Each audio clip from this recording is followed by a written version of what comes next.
Oh, thank you so much for my helpers in getting the room a bit quiet. My name is Regina Waugh, and I am IFES's Senior Global Gender Advisor. Tonight, I am honored to kick off our presentation of the 2022 Charles T. Manatt Democracy Awards. Given what the world has gone through since we last gathered in person to celebrate these awards in October 2019, it feels fitting that this first award is going to a team. If we have learned nothing else in the last 2.5-ish years, it is how much stronger we are when we work together and how much we need one another. And of course, this isn't just any team. Our first award goes to a group of public servants who, in ways big and small, and from the front lines and behind the scenes, work every day to make the world a more just, peaceful, and democratic place. For more than 100 countries, USAID democracy, rights, and governance officers promote human rights, access to justice, and accountability, and support civil society activists taking extraordinary risks to push back against authoritarianism. IFES could not ask for better partners in the fight to advance democracy, human rights, and good governance. And we are extremely lucky to have the leader of this incredible team, USAID Administrator Samantha Power, here tonight to accept this award on behalf of DRG officers. Now, I'm sure we're all aware of her background as a war correspondent, an author, a professor, a national security expert, and an ambassador, just to highlight a few. But none of these titles adequately capture the passion and commitment she brings to her work as an advocate for human rights, gender equality, and the individual dignity of every person, for which we are all exceedingly grateful. So please join me in welcoming Ambassador Power to the stage to accept the Charles T. Manatt Award on behalf of USAID DRG officers.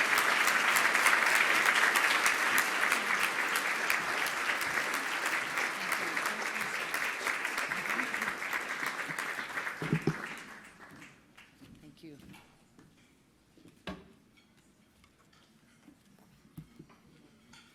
So I want to be very clear. I did not just receive an award. Let me just get that on the record. The amazing public servants of USAID got the award, and I'll talk about them in just a second. But first, let me thank Regina. I can definitely find you with that amazing blazer.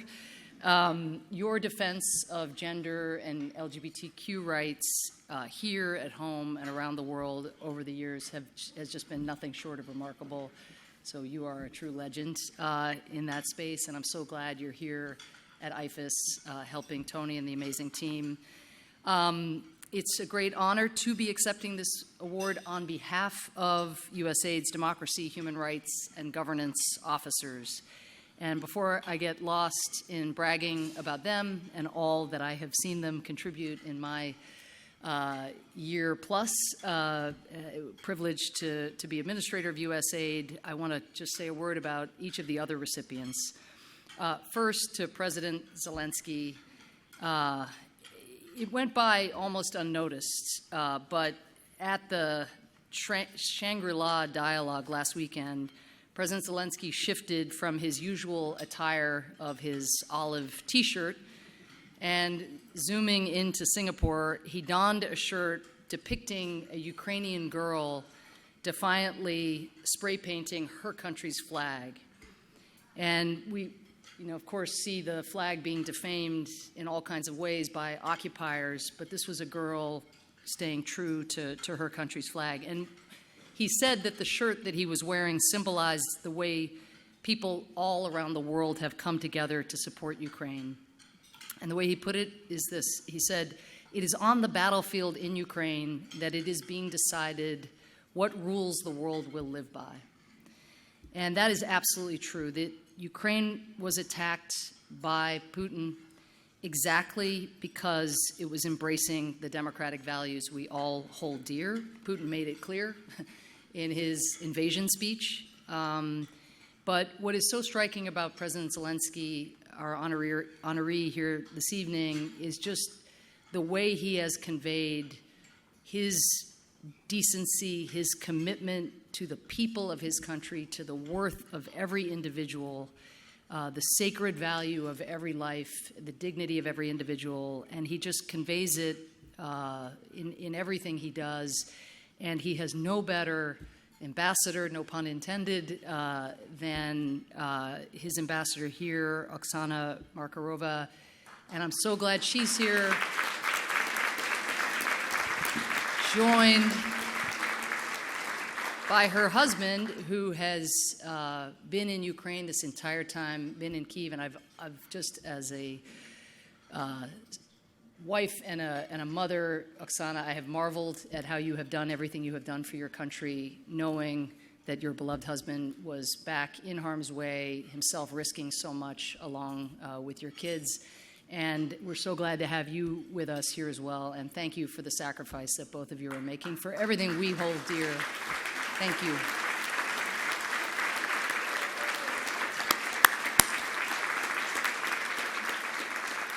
And let me also thank the always even-keeled Senator Rob Portman.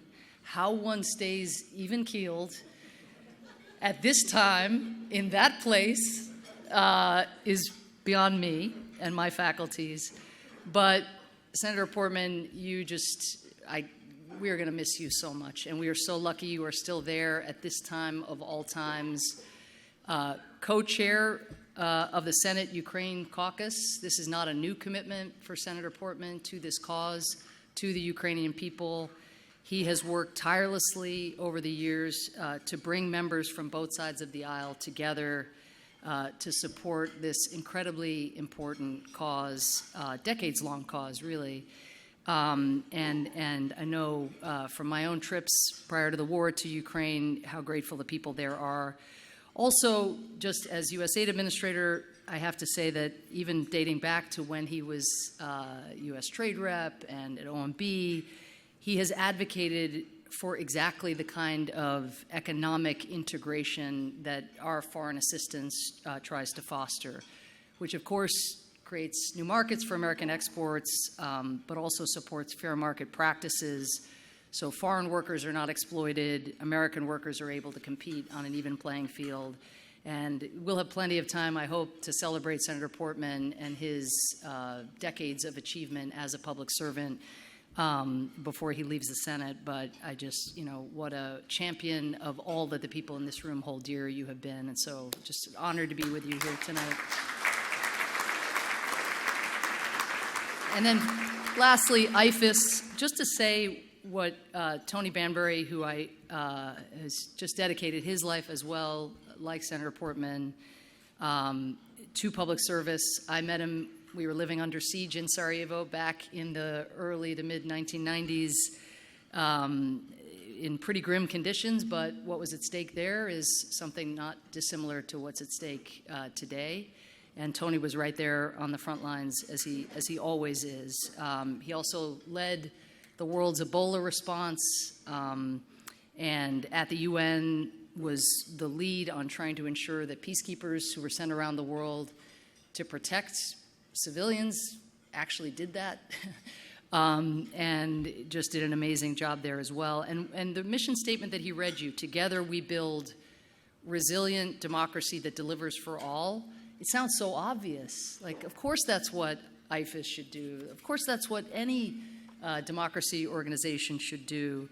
But it's really actually a very modern take on the democracy challenge. And in my remarks, just briefly on substance, I will address some of that. But the shift that IFES has made, Tony, on your watch, I think, is exactly the kind that, and I know we have colleagues from IRI and NDI here as well, but it's the shift that all of us are collectively trying to make here to meet this very, very unusual moment with a very unique set of threats to democracy that are different than the ones that we've faced in the past. So just like IFES, we at USAID are trying to shift our emphasis in programming that we've been doing for a long time. And the ideas for how we do that, which really need to be very cutting edge, are coming from these democracy, rights, and governance officers that you've seen fit to honor here today. These folks operate in more than 100 countries around the world, and they put a lot on the line for the work that they do. These officers live in fear, either they or the partners that they are resourcing, fear of arrest, fear of worse, and of course, many of them are living in conflict zones, as in Ukraine. And of course, so much of what USAID does around the world is done by our local staff. And in the case of the Ukraine conflict, our incredible Ukrainian staff. So one example is Maxim Darkin, and he is the e-governance expert at USAID's Ukraine mission. He stayed in Kyiv when the war began and worked day and night to operate the mission's e-governance programs, which now, again, sounds very obvious, but remember February 24th, 25th, 26th, what that felt like for the people of Kyiv. And even as Russian troops advanced to the outskirts of the city, he continued to work because he was supporting this amazing online platform, DIA, which is the means by which, for example, internally displaced people, no matter where they are, can be geolocated so that it is clear that they have been displaced. Their records are already on file because of the prior work that we have done with the Ukrainian government, and they can be given a subsidy, which is sometimes all they have to be able to make ends meet before they have the chance to move back to their homes. And so that's just one example of this kind of work that goes on invisibly much of the time. There is, of course, a backdrop to this war, which is the bleak democracy numbers that you all know, 16 years of democracy in decline. And I think the point that you will hear from all of the democracy champions here is that we need a toolkit that is fit for purpose, fit for this moment. And I think what we are trying to do at USAID, thanks to the thought leadership of our democracy officers, is figure out what the new toolkit looks like. How is it different from the playbook that Ronald Reagan launched in the speech that you saw referenced in the video? I think it starts, as IFES has recognized, in a recognition that democracy and economic development are not like worthy parallel ventures. They must be mutually reinforcing. And so when we support democracy and we see a democratic opening, like we see today in countries like Zambia or Moldova, which is also under grave threat and which is also making Putin insane because of the effort to fight corruption and integrate into the West, we have to meet those democratic openings not only with more judicial trainings and more election monitors. We've got to figure out how the leaders who are willing to take risks on behalf of democracy can show their people an economic dividend. And so for us, that, yes, of course, can mean helping them draft new laws, but also figuring out with the private sector, with the Development Finance Corporation, with the international financial institutions, with all of you, what else can accompany a kind of reformist moment and a reformist opening. And that may be shipments of wheat or fertilizer programming, or it may be new green energy deals or efforts to provide other kinds of public goods. But this idea is so very important and so inherent in IFES's new mission statement. The other thing we have to do is recognize that elections are not these days threatened the old-fashioned way. It's not just about stuffing ballot boxes, right, and these more egregious forms of election and democracy offense. They are subtly undermined over time. They are discredited or tilted in an incumbent's favor. There's massive floods of disinformation from everything about the opponent to where the election booths themselves are and the polling stations are. We see it everywhere, including, sadly, so close to home. Cyber attacks, this disinformation, questionable regulations. What is our toolkit for that set of questions? That's what we are figuring out, and these amazing democracy officers are helping us sort through with our partner governments around the world. How far should a government go to counter disinformation meant to corrupt the election, while also, of course, looking out for a central tenet of democracy, which is free speech? What is the roadmap for a poor country to harden its defenses against cyber attacks? It's hard enough in a country as developed as ours here.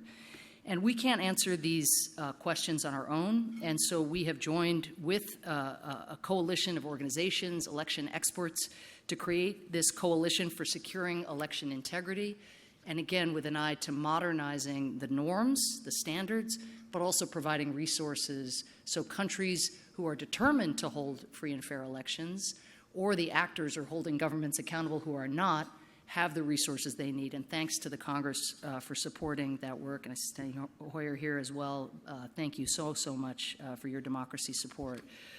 Our team also finally, I just want to talk for a second about the media, because again, there's an old way of training the media, and we've got to do all of those things still. But local media organizations, many of them are going under because they are not viable. So we've also created an initiative that's about actually helping our independent media partners study the markets they are in, figure out how to advertise, how to make the transition to digital, to paywalls, all of the things that even the New York Times are struggling with. Imagine if you are a plucky independent media outlet in a fledgling democracy or in a democratic backslider trying to figure out those questions. We have to help them be sustainable in this world and not some prior world. And so too, when they investigate corruption, as so many of them do, we have to recognize that the oligarch and the autocrat's weapon is not only the arrest or the violent intimidation and harassment, all of that, of course, is still in their playbook, it's the lawsuit.